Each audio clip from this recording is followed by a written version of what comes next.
மாம் magic வழங்கும் ஜோதா அக்பர்.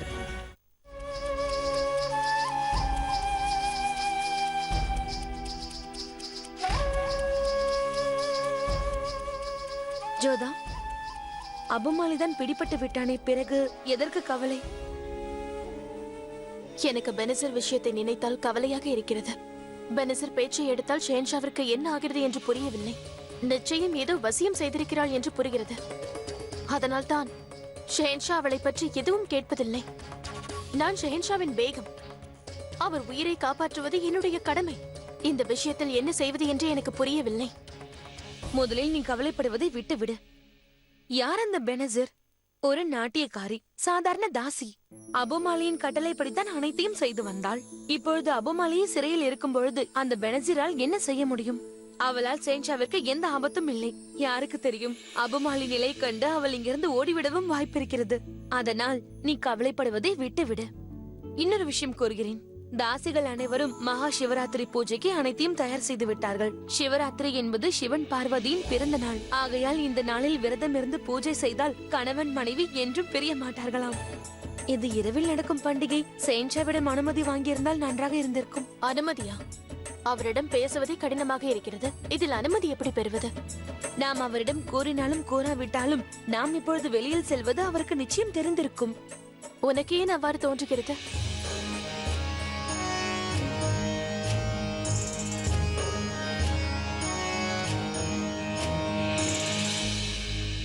ஷெஹன்ஷா, இன்று இரவு சிவராத்திரி பூஜை மேற்கொள்கிறோம். இந்த விரதத்தை எதற்காக இருக்கிறோம் என்றால் அதனால் எந்த லாபமும் இல்லை ஜோதா பேகம். காரணம் எதுவாக இருந்தாலும் எனது சகோதரன் பட்ட வலியையும் வேதனையும் உங்களால் போக்க முடியுமா? என் தந்தையார் செய்த தவறுக்காக நான் தான் உங்களிடம் பலமுறை மன்னிப்பு கேட்டுவிட்டேனே. மன்னிப்பு கேட்பதால் எதுவும் மாறப்போவதில்லை ஜோதா பேகம். நான் தான் உங்களிடம் கூறினேனே, உங்கள் விருப்பப்படி செய்து கொள்ளுங்கள். இந்த விரதம் தன் கணவனை பாதுகாக்கவும் நீண்ட ஆயுளுக்காகவும் தான் செய்கிறோம். திருமணத்திற்கு முன்பு என் தாயிடம் நான் சத்தியம் செய்தேன், ஒவ்வொரு வருஷமும் சிவராத்திரி அன்று உங்களுக்காக நான் விரதம் இருப்பேன் என்று. முதல் விஷயம் ஜோதா பேகம், என்னை பற்றி கவலைப்படாதீர்கள், எனக்கு எதுவும் ஆகாது. இரண்டாவது விஷயம், நான் நன்றாக இருப்பதற்காக பூஜை எதுவும் செய்வதில்லை. மூன்றாவது மற்றும் முக்கியமான விஷயம் என்னவென்றால், நீங்கள் என்னை கணவனாக ஏற்றுக்கொள்ளாத போது இந்த பூஜை விரதம் எல்லாம் எதற்காக செய்கிறீர்கள்?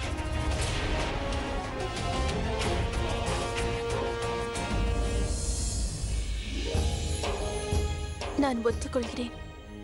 முழு இதயத்தோடு உங்களை கணவராக ஏற்கவில்லை என்று ஒத்துக்கொள்கிறேன். ஆனால் இது உண்மைதான். நீங்கள் நீண்ட ஆயுளோடு இருக்க வேண்டும் என்று நான் பிரார்த்தனை செய்கிறேன். இதை நான் அளித்த வாக்குக்காக செய்யவில்லை. உங்களுக்கு உங்கள் உயிரை பாதுகாத்துக் கொள்ளும் சாமர்த்தியம் இருக்கிறது என்று நீங்கள் நினைக்கிறீர்கள். ஆனால் உங்களுக்கு எப்போது உதவி தேவைப்படும் என்று கூற முடியாது. அந்த ஈஸ்வரன் உங்களை காக்க பிரார்த்திக்கிறேன். ருக்கையா, உனக்கே தெரியும், அரசியல் விஷயங்களில் நான் ஈடுபட்டுக் கொண்டிருக்கும் போது யாருடனும் நான் பேச மாட்டேன் என்பது. அதனால் என்னிடம் கோபம் கொள்ளாதே. தவறு. உங்கள் மனதில் ஓடிக்கொண்டிருந்தது அந்த எண்ணங்கள் அல்ல. உங்கள் மனதில் என்ன ஓடிக்கொண்டிருக்கிறது என்பதை உங்கள் பாலிய சிநேகிதியான இந்த ருக்கையா பேகம் அறிவாள். ருக்கையா, முதலில் உன் கோபத்தை விட்டுவிடு. நான் வெகு நாட்கள் கழித்து உன்னிடம் வந்திருக்கிறேன். அதனால்தான் நான் யோசிக்கிறேன், திடீரென்று இன்று என் ஞாபகம் தங்களுக்கு எப்படி வந்ததென்று. செல்லுங்கள், ஜோதா பேகம் தங்களுக்காக காத்துக் கொண்டிருப்பாள். ஒருவேளை அந்த ஜோதா பேகம் மறுபடியும் உங்களை அவளது அறையில் இருந்து வெளியில் தள்ளி தங்களை அவமானப்படுத்தி விட்டாளா? அதை நினைத்துதான் என்னிடம் அழ வந்திருக்கிறீர்களா?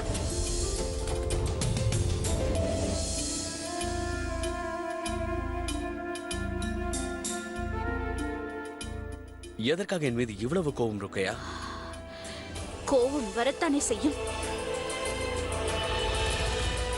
அதற்கு காரணம் என்ன தெரியுமா? இவ்வளவு நடந்தும் தாங்கள் அவளுக்கு தக்க மரியாதை அளிக்கிறீர்கள். முகலாய சாம்ராஜ்யத்தின் கௌரவத்தை அவள் மண்ணோடு மண்ணாக்கி விட்டாள். நான் ஒப்புக்கொள்கிறேன், ஜோதா பேகம் குற்றமற்றவள் தான். அதற்காக அவளது தந்தையை எதற்காக விடுவித்தீர்கள்? ருக்கையா, அவரை விடுவித்தது நான் அல்ல, அது மிர்சா ஹக்கீமின் வேண்டுகோள். பாதிக்கப்பட்டவன் அவன்தான். அவனை விடுவிக்கும்படி கேட்டுக்கொண்டான். அற்புதம். அவன் கேட்டுக்கொண்டானாம், நீங்களும் உடனே விடுவித்து விட்டீர்களாம். பார்மல் மகாராஜா மிர்சாவுக்கு தான் தீங்கு இழைத்தாரா? முகலாய சாம்ராஜ்யத்திற்கு இல்லையா? ராஜ்யத்தை அவமானப்படுத்தவில்லையா? அதோடு உங்களுக்கு அவமானத்தை ஏற்படுத்தவில்லையா? உண்மை என்ன தெரியுமா? ஜோதா பேகத்தின் கையில் தாங்கள் ஒரு பொம்மையாக இருக்கிறீர்கள். அவள் என்ன கூறுகிறாளோ அதை தான் செய்கிறீர்கள். எனக்கு என்ன தோன்றுகிறது என்றால் உங்கள் மனதில் ஈரம் வர ஆரம்பித்து விட்டது என்று. மீண்டும் மீண்டும் அதையே கூறாதே ருக்கையா. நான் மீண்டும் கூறுகிறேன், நான் மாறவில்லை. நான் அப்படியே தான் இருக்கின்றேன். தங்களுக்கு என்னவாயிற்று? ஏன் இவ்வளவு கோபப்படுகிறீர்கள்? இதே கேள்வியை தங்களை பார்த்து வேறு யாராவது கேட்டார்களா என்ன? தாங்கள் என்னை ஏமாற்றுகிறீர்களா அல்லது உங்களை ஏமாற்றிக் கொள்கிறீர்களா? இந்த பதில் எனக்கா அல்லது உங்களுக்கே நீங்கள் கூறிக்கொள்கிறீர்களா? என்ன கொடுமை இது! தயவு செய்து உன் வாயை மூடு ருக்கையா. முடியாது. தாங்கள் பேச வேண்டாம் என்று நினைத்தால் பேசாமல் இருந்து கொள்ளுங்கள். ஆனால் என்னால் வாயை மூடிக்கொண்டு இருக்க முடியாது. உங்கள் பேகம் வாயை மூடிக்கொள்ளலாம், ஆனால் உங்கள் பால்ய சிநேகிதி மூட மாட்டாள். ஜலால், என்னதான் நடக்கிறது? அந்த ஜோதா உங்களை பலவீனமாக்குகிறாள், உங்களிடம் விளையாடுகிறாள். தாங்கள் எதற்காக அவளை மன்னித்துக் கொண்டே இருக்கிறீர்கள்? அவளை தங்களது வாழ்க்கையிலிருந்தும் இந்த சாம்ராஜ்யத்திலிருந்தும் ஏன் அனுப்ப மாட்டேன் என்கிறீர்கள்? வெல்ல வேண்டும் என்று நினைக்கும் போதெல்லாம் அந்த ஜோதா பேகத்திடம் ஏன் தோற்றுக்கொண்டே இருக்கிறீர்கள்? ஜலால், கூறுங்கள்.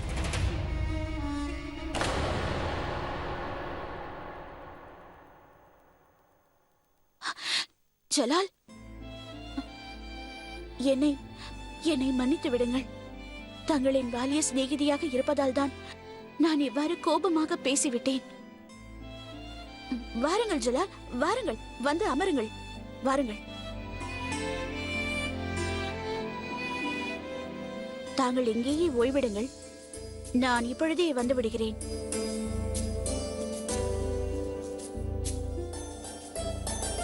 கேளுங்கள். இன்று இரவு யாராக இருந்தாலும் உள்ளே வருவதற்கு அனுமதி இல்லை. யாராக இருந்தாலும், அது யாராக இருந்தாலும் சரி, எப்பேற்பட்ட பிரச்சனையாக இருந்தாலும் அனுமதிக்காதீர்கள். ஷெஹன்ஷாவின் ஓய்விற்கு பங்கம் அளிக்க கூடாது. அதோடு யாராவது கேட்டால் அவர்களிடம் கூறுங்கள், ஷெஹன்ஷா ருக்கையா பேகத்துடன் ஓய்வெடுத்துக் கொண்டிருக்கிறார் என்று கூறுங்கள்.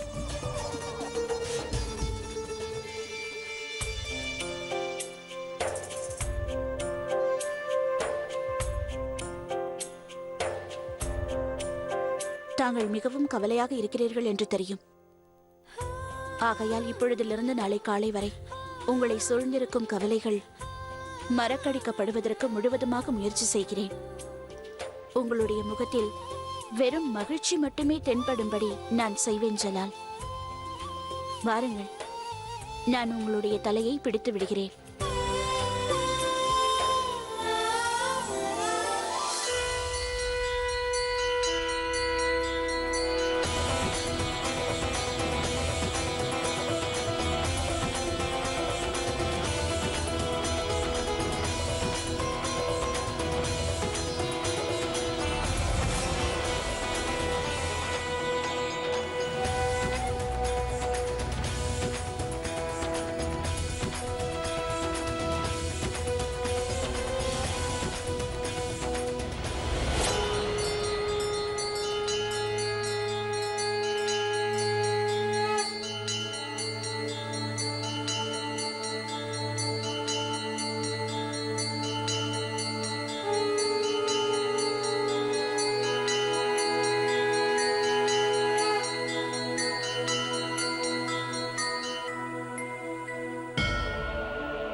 மகாதேவா, உங்களுக்கும் பார்வதிக்கும் இருக்கும் உறவு இந்த உலகமே அறிந்தது. அப்படியே எங்கள் உறவையும் காப்பாற்றுவாயாக. என்னுடைய குங்குமத்தை காப்பாற்று இறைவா. ஷெஹன்ஷாவிற்கு என்றும் உங்கள் ஆசீர்வாதம் இருக்க வேண்டும் ஈஸ்வரா.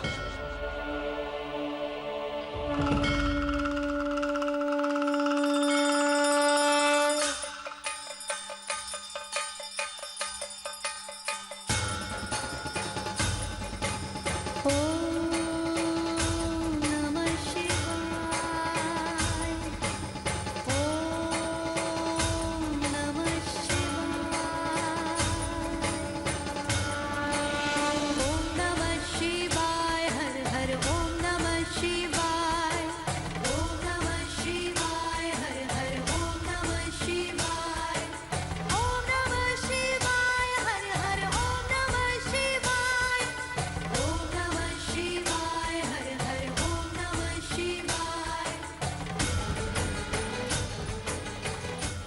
பெனசீர், உன்னுடைய வாயில் உமிழ்நீர் ஊறுகிறதா? இங்கே பார், ஒரே இடத்தில் எவ்வளவு சர்ப்பங்கள்!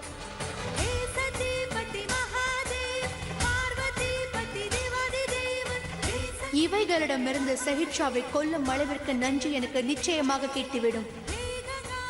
போலாம்.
பெனசரும் ஷக்கீராவும் எங்கென்ன செய்கிறார்கள்?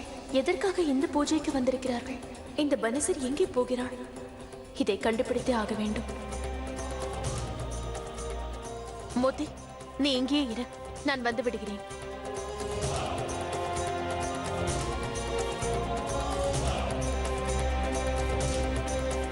பெனசரும் ஷக்கீராவும் எங்கென்ன செய்கிறார்கள்?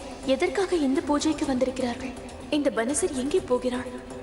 இதை கண்டுபிடித்தே ஆக வேண்டும். மோதி, நீ இங்கேயே இரு, நான் வந்து விடுகிறேன்.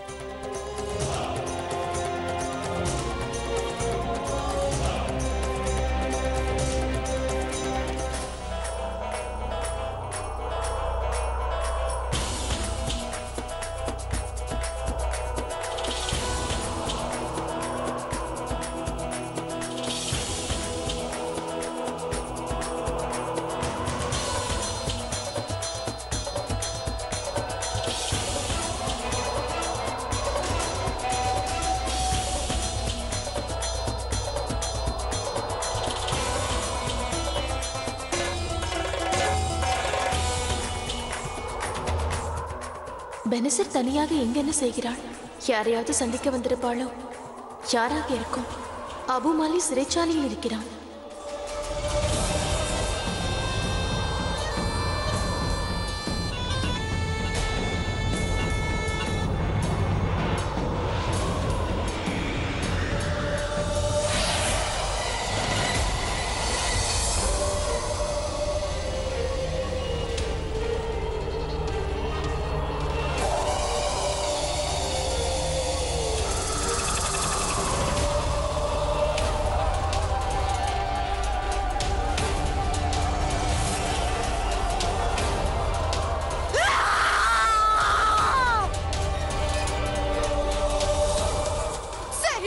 ஜலாலுதீன், நீ பெனசீரிடமிருந்து தப்பிக்க முடியாது. உன்னை யாராலும் காப்பாற்றவும் முடியாது. நான் உன்னை தீண்டியே தீருவேன்.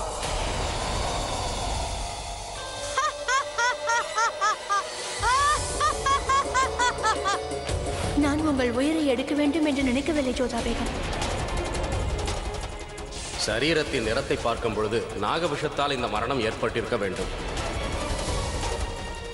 பெனசீர், ஷகன்ஷாவின் விசேஷ தாசியாக இருக்கும் இவள்தான் ஷகன்ஷாவை கொல்ல வந்திருக்கும் ஆயுதம்.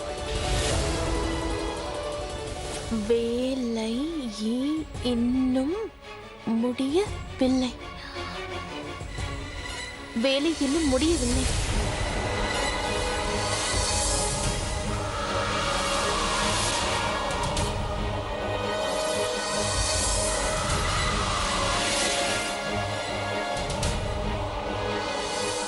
மிர்சா ஹக்கீம் கூறியது உண்மைதான். விஷக்கண்ணி கதையில் மட்டுமல்ல, நிஜத்திலும் இருக்கிறார்கள். பெனிசர் விஷக்கன்னிகையா? தன்னுடைய விஷத்தால் ஷெஹன்ஷாவை கொல்ல போகிறாளா?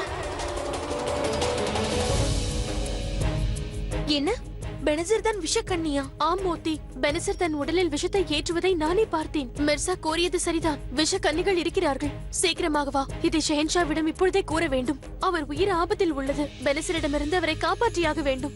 ஆனால் ஜோதா, ஷெஹன்ஷா நீ கூறுவதை நம்புவாரா? ஷெஹன்ஷா நம்புவாரா மாட்டாரா என்றெல்லாம் எனக்கு தெரியாது. ஆனால் அவருக்கு புரிய வைக்க வேண்டும். நாம் அவரை எதிரிகளிடமிருந்து காப்பாற்றியாக வேண்டும். சீக்கிரமாக வா.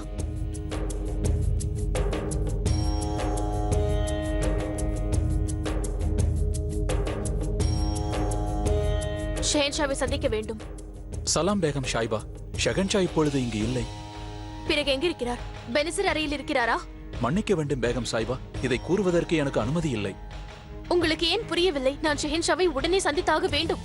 நான் அவருடைய பேகம். இது என்னுடைய கட்டளை. கூறுங்கள். அது ஷெகன்ஷா ருக்கையா பேகம் அவர்களின் அறையில் இருக்கிறார். சீக்கிரம் வா மோதி. ஜோதா, நாம் அங்கு செல்வது நல்லதல்ல. எனக்கு ருக்கையா பேகத்தை பற்றி தெரியும். அவர் உள்ளே அனுமதிக்க மாட்டார். ருக்கையா பேகம் என்ன செய்வார் என்று எனக்கு தெரியாது. ஆனால் நான் என்ன செய்ய வேண்டுமோ அதை செய்தே ஆக வேண்டும். ருக்கையா பேகமின் பிடிவாதத்திற்காக ஷெஹன்ஷா உயிரை ஆபத்தில் விட முடியாது. நான் அவரை சந்தித்தே தீர்வேன். ஆதாப் பேகம் சாஹிபா, உள்ளே செல்வதற்கு அனுமதி இல்லை. நான் அவசியம் ஷெஹன்ஷாவை சந்தித்தே ஆக வேண்டும். நான் வந்ததை அவரிடம் சென்று கூறு. மன்னிக்க வேண்டும் பேகம் சாஹிபா, எக்காரணத்தை கொண்டும் அவர் ஓய்வை கெடுக்க கூடாது என்று ருக்கையா பேகம் கட்டளையிட்டிருக்கிறார். இந்த அடிமையால் அந்த கட்டளையை மீற முடியாது. அப்படி என்றால் சரி, நீங்கள் சென்று ருக்கியா பேகமை அழைத்து வாருங்கள். நான் அவரிடம் அனுமதி கேட்கிறேன்.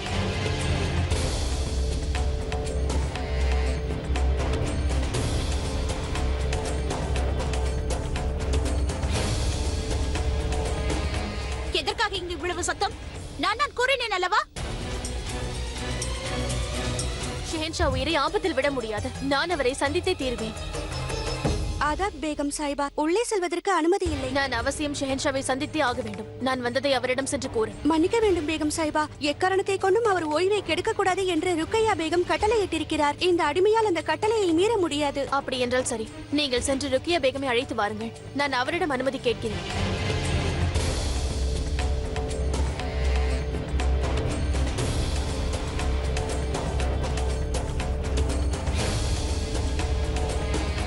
எதற்காக இங்கு இவ்வளவு சத்தம்? நான் கூறினேன் அல்லவா? ஓ, நீதானா? ஷெஹன்ஷா ஓய்வெடுக்கும் போது அதை கெடுக்க கூடாது என்று சிறிது கூட அறிவில்லாத அந்த நபர் யார் என்று நான் யோசித்தேன். இதற்கான பதிலை நான் முன்பே அறிந்திருக்க வேண்டும். நான் ஷெஹன்ஷாவை உடனே சந்தித்தாக வேண்டும். செல்லுங்கள்.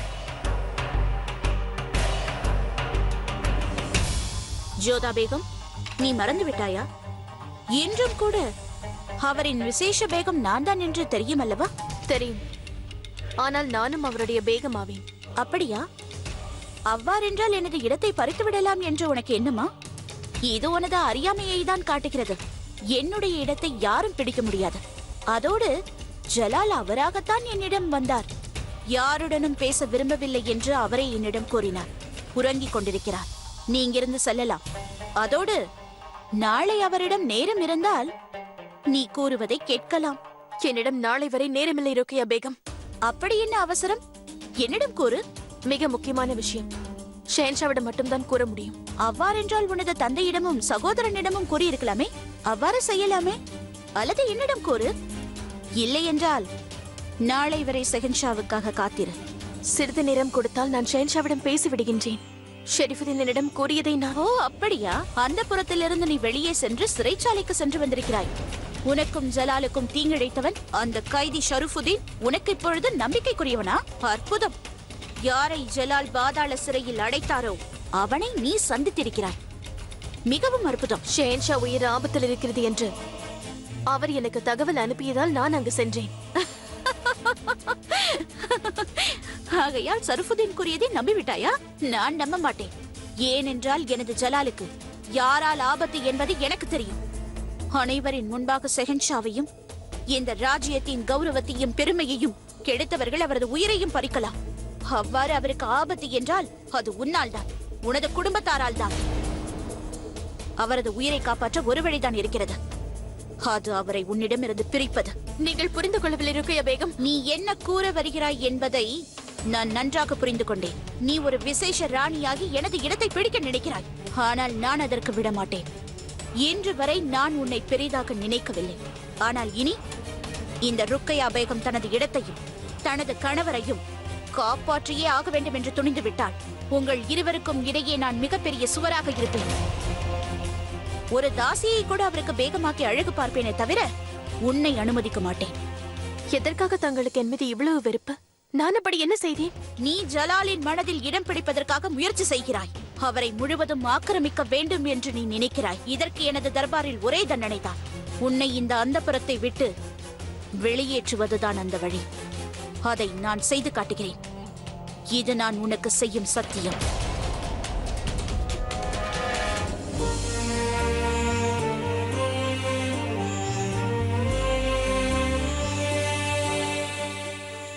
ஷெஹன்ஷா ருக்கையா பேகத்துடன் இருக்கிறார்.